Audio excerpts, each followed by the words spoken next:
শীতকালে এরা মুচমুচে ফুলকপির পকোড়া না হলে শীতকাল জমে নাকি? না, একদমই জমে না। আমি কিন্তু একটু অন্যরকম পদ্ধতিতে বানিয়েছি ফুলকপির পকোড়া, তাই একটু স্কিপ করবেন না, তাহলে কিন্তু এই সহজ রেসিপিটি শিখতে পারবেন না। মাত্র 3টি উপকরণেই ফুলকপির পকোড়া তৈরি হয়ে যাবে। নমস্কার বন্ধুরা, মাই সিম্পল লাইফস্টাইল ব্লগে স্বাগত জানাই। দেখে নিন আজকের রেসিপি। একটা বড় বাটি নিয়ে নিয়েছি, তার মধ্যে দিয়ে দেবো 2 টেবিল চামচ ময়দা আর 3 টেবিল চামচ গণেশের বেসন, ভীষণ পিওর আর ভীষণ ভালো খেতে। দিয়ে দেবো 1 চামচ baking powder, 1 pinch baking soda আর একটু চিলি ফ্লেক্স পরিমাণ মতো, আর দিয়ে দেবো নুন আর 1 পিঞ্চ অরিগ্যানো দিয়ে ভালো করে মিশিয়ে দেবো, যাতে কোনো ডালা ডালা ভাব না থাকে। এরপর হালকা একটু ভাপিয়ে দিয়েছি আমি ফুলকপিটা জলে ছোট ছোট করে কেটে। তারপর দিয়ে দেবো চিলি ফ্লেক্স আর অরিগ্যানো। এরপর দিয়ে দেবো একটা ডিম, দিয়ে প্রথমে মাখবো। একটু ফুলকপিটা হালকা ভাপিয়ে দিলে কি হয়, যাদের গ্যাসের প্রবলেম আছে তাদের গ্যাস হবে না, আর ফুলকপিটা তাড়াতাড়ি সিদ্ধ হয়ে যাবে ভাজতে ভাজতে। এরপর প্রয়োজন মতো জল দিয়ে আঠালো আঠালোভাবে গুলতে হবে, যাতে খুব বেশি পাতলা না হয়ে যায়, সেদিকেও লক্ষ্য রাখতে হবে। একটু বেশ চটকে চটকে মাখতে হবে।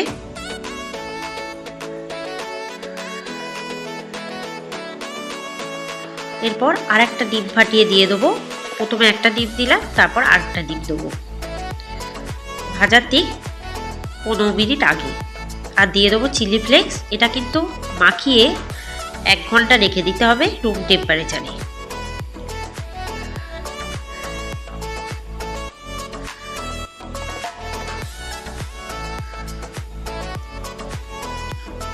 যত রুম টেম্পারেচারে রাখা হবে যতক্ষণ, তাহলে কিন্তু বেশ ভাজাটা মুচমুচে হবে আর ফুলকপির মধ্যে সব মশলাটা মিশেও যাবে। এরপর কড়াই দিয়ে দেবো 1 কাপ সাদা তেল।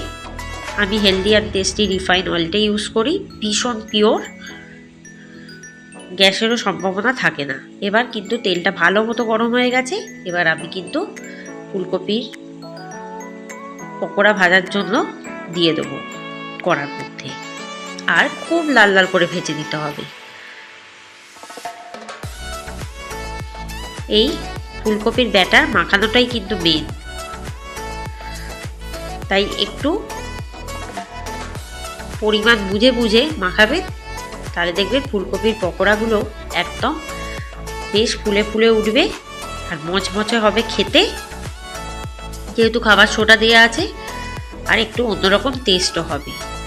শীতকালে সন্ধেবেলায় বানিয়ে কিন্তু মুড়ির সাথে চায়ের সাথে খেতেই পারেন, বা সকালেও ডালের সাথে ভীষণই ভালো লাগবে। এবার একটা দিক হলে অপর পিঠটা আস্তে করে উল্টে দেবো। দেখুন কতটা ফুলেছে। ফুলকপিটা একটু ভাপিয়ে দিলে কি হবে, ফুলকপি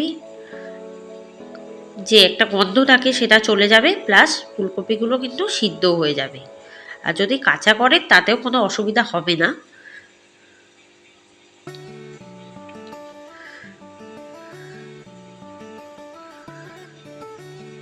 দেখুন কতটা ফুলে উঠেছে।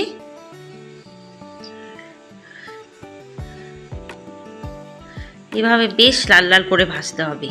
কে কে এরকম ফুলকপির পকোড়া খেতে পছন্দ করেন সেটা কিন্তু জানাবেন। আপনারা কিভাবে বানান আমাকে কিন্তু কমেন্টে লিখবেন। আমি যেভাবে বানাই একবার সত্যি বানিয়ে দেখুন, তাহলে দেখবেন এর স্বাদ মুখে লেগে থাকবে। আবারও উল্টে পাল্টে দেবো।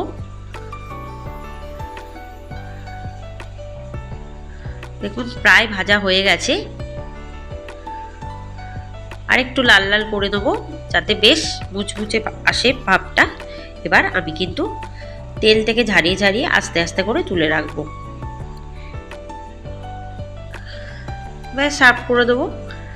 বাকিগুলোও কিন্তু এভাবেই ভেজে নেবো। আশা করি রেসিপিটি আপনাদের নিরাশ করবে না। বাড়িতে কোনো অতিথি এলে এভাবে কিন্তু পকোড়া ভেজে খাওয়াতে পারে। এবার ওই তেলে বাকি পকোড়াগুলো একইভাবে ভেজে নেবো। আশা করি রেসিপিটি ভালো লাগবে।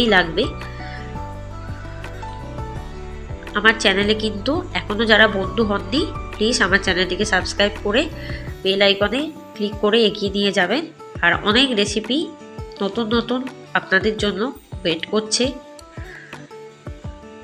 নতুন বছরে অনেক ভালো রেসিপি পাবেন, তাই আমার চ্যানেলটিকে সাবস্ক্রাইব না করলে কিন্তু অনেক কিছু মিস করবেন।